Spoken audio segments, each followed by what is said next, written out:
Should President Biden step out from the 2024 campaign, and what should the process be if he does? Hello, everybody.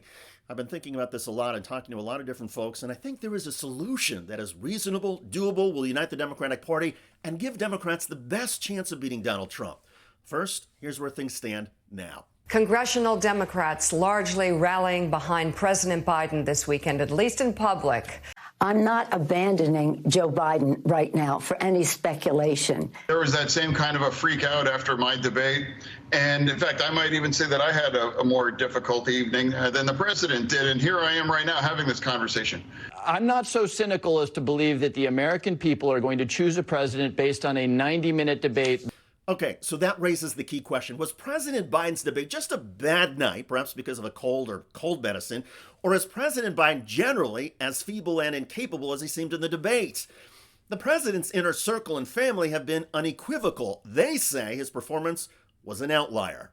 Yesterday, he met with the family at Camp David, and they were unanimous. They want him to stay in. We know the loudest voices in the president's orbit belong to the First Lady, belong to his son Hunter, belong to his sister Valerie. They are all unanimous. They want him to stay in this, to not go out with that showing on Thursday. So here's the solution. Put President Biden out there again, under the spotlight with no teleprompter. The president should do a full-blown White House press conference and allow reporters to ask follow-up questions and challenge him. Then, President Biden should sit down with a single reporter, say a correspondent on 60 Minutes, and embrace whatever shots 60 Minutes wants to try and throw at him in a lengthy interview. If the president is capable of defending his record, turning tough questions around, and hitting back at Republicans, including Donald Trump, it will be obvious for the world to see. If the President Biden, again comes across as infirm, elderly, and confused, that will be obvious as well. My point is that I agree American voters and the Democratic Party deserve the opportunity to evaluate President Biden's fitness and mental acuity for this campaign based on something other than just the CNN event with Trump. If President Biden is stronger and more with it than he seemed, as the president's family and inner circle insists, great! Give all of us the opportunity to see that in an environment that is not scripted and controlled. However, if President Biden falls apart again, it will be painfully obvious that the president needs to step away from the campaign. The key right now is getting unity and agreement in the Democratic Party as to whether President Biden really has what it takes to defeat Donald Trump. That's the first order of business. Put President Biden out there immediately and let's see if the debate was just a bad night or something more chronic. If President Biden humiliates himself again, I believe his family will then agree to get him to step out. But even if that scenario comes to pass, here's the next problem. How do Democrats unite on a nominee? Reverend Al Sharpton is articulating the challenge. What happens if he steps out? We're going to have a riotous convention. We're going to have this crowd against this crowd against this crowd.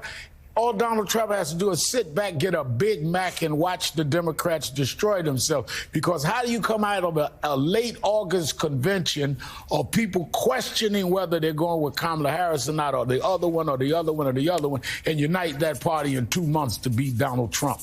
That's your options. And here's the solution. Are you ready? The Democratic convention in August is in prime time. Have the top 6 Democratic possibilities give a primetime 45-minute speech. 2 Democratic speeches a night for the first 3 nights of the convention. Pick the sequence randomly before the convention starts. Let the potential nominees make their best case for the nomination and against Donald Trump's election. There will immediately be polling, focus group testing, and data about each candidate.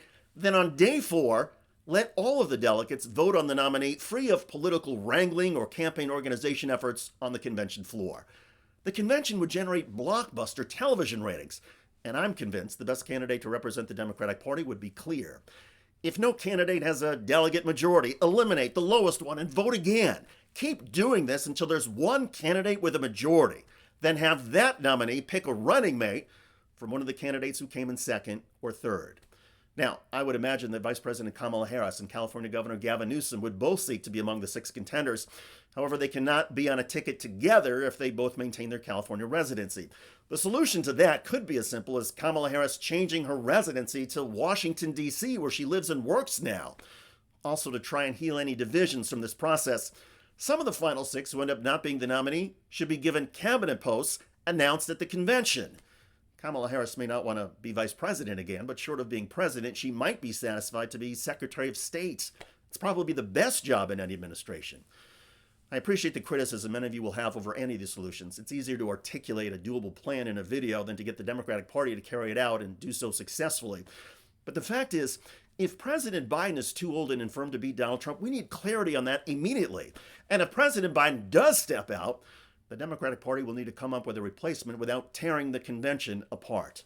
Finally, I want to remind everybody that the biggest problems in America are Donald Trump and the Republican Party. For all the demands that President Biden drop out because of the debate, remember this, as JoJo from Jersey wrote recently on X, which is going to inspire much of what I'm about to say. Donald Trump should have been dropped when he called Mexicans rapists, when Trump mocked a disabled reporter, when Trump lied about removing rubble from Ground Zero, bragged about grabbing women by the and called Nazis very fine people. It should have been over for Trump when he demeaned a POW, attacked Gold Star families, and called America's fallen soldiers suckers and losers. It should have been over for Trump when he took Putin's side over U.S. intelligence agencies, or when Trump bragged about being in love with Otto Warmbier's murder in North Korea, or when Trump told Chinese President Xi to keep building Uyghur camps. It should have been over for Trump when he said COVID would disappear, spoke about injecting disinfectants, and held the Republican National Convention at the White House. It should have been over for Trump when he lied about the 2020 election results, asked Georgia officials for 11,780 votes, and sent slates of false electors to try and overturn the election.